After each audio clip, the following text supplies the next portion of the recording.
Paris, 26 septembre 2025. Dans un entretien exclusif accordé à notre rédaction, Laurent Fontaine, figure emblématique de la télévision française, a brisé le silence sur un combat personnel qu'il mène depuis plusieurs mois. À l'âge de 63 ans, l'animateur et producteur, connu pour son franc-parler dans des émissions comme « Y a que la vérité qui compte », révèle une maladie grave qui bouleverse sa vie et sa carrière.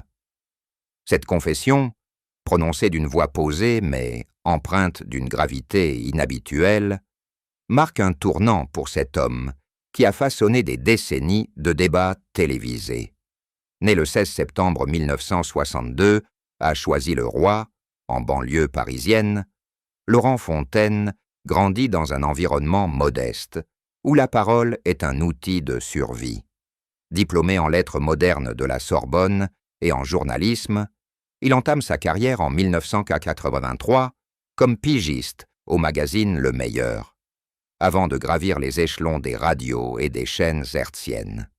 Des années 1980 à aujourd'hui, son parcours est jalonné de succès, de ses pas sorciers au plateau de TF1 et M6, en passant par la production d'émissions cultes qui ont révélé des talents et dénudé des vérités sociales. Fontaine n'est pas seulement un présentateur, il est un miroir tendu à la société française, confrontant ses invités et ses téléspectateurs à leurs contradictions les plus intimes.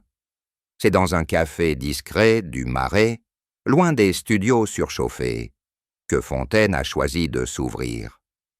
Assis face à une tasse de thé noir qu'il n'effleure pas, il porte un pull ample qui cache une silhouette amaigrie. « J'ai un cancer du pancréas, stade avancé », lâche-t-il sans embâge, les yeux fixés sur un point invisible au-delà de la vitre embuée. Diagnostiqué en janvier dernier lors d'une simple prise de sang de routine, le mal s'est insinué sournoisement, masqué par les exigences d'un agenda surchargé. Au début, ce n'était qu'une fatigue persistante, que j'attribuais à l'usure des nuits blanches en plateau. Puis les douleurs sont venues, comme des coups de poignard dans le ventre. Les médecins ont été clairs. Les chances de rémission sont minces et les traitements une épreuve quotidienne.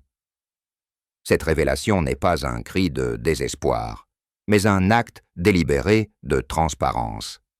Fontaine, qui a bâti sa notoriété sur l'authenticité brute, refuse les faux semblants. Dans mon métier, on expose les autres sans pitié. Il est temps que je m'expose moi-même. Peut-être que cela aidera quelqu'un à ne pas ignorer les signaux du corps, confie-t-il. Ces mots résonnent comme un écho à ses émissions phares, où il disséquait les mensonges familiaux ou les secrets enfouis. Aujourd'hui, c'est son propre récit qu'il met en scène, avec une économie de gestes qui trahit l'effort physique sous-jacent. Les traitements ont débuté en mars, chimiothérapie agressive, suivie de séances de radiothérapie qui l'ont cloué au lit pendant des semaines. Fontaine décrit ces mois comme un tunnel sans lumière, ponctué de nausées incessantes et d'une perte de poids de 15 kilos. Chaque matin, je me bats pour me lever, pour ne pas laisser la maladie dicter mon emploi du temps. Mais je continue à écrire des scripts, à conseiller de jeunes producteurs. C'est ma façon de résister. Un proche, qui préfère rester anonyme, corrobore. Laurent est un battant. Il a annulé des projets, oui, mais il prépare déjà un podcast sur la vulnérabilité en médias pour transformer cette épreuve en témoignage collectif. Sur le plan professionnel, les répercussions sont palpables.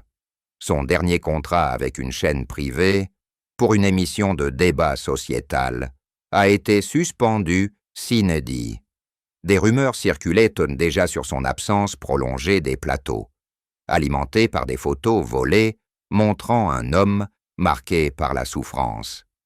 Fontaine balaie ces spéculations d'un revers de main. Les médias adorent les drames. Mais je ne suis pas une victime.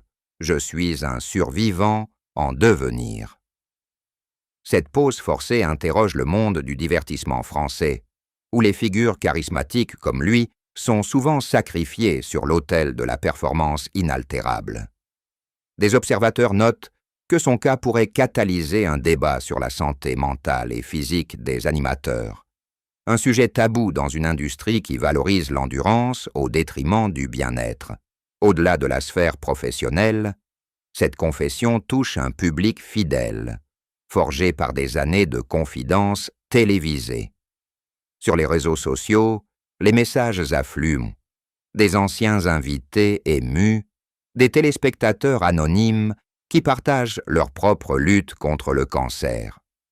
Fontaine, qui n'a jamais été un adepte des likes effrénés, y voit une forme de réciprocité. J'ai écouté tant de souffrances, maintenant c'est à mon tour d'être entendu. Cela humanise le métier, le rend moins distant. Des associations comme la Ligue contre le cancer saluent son geste, soulignant que les confessions publiques de personnalités augmentent les dépistages de 20% en moyenne, selon des études récentes de l'Institut national du cancer. Pourtant, derrière cette résilience affichée, des ombres planent. Fontaine évoque les nuits hantées par l'incertitude, les relations familiales mises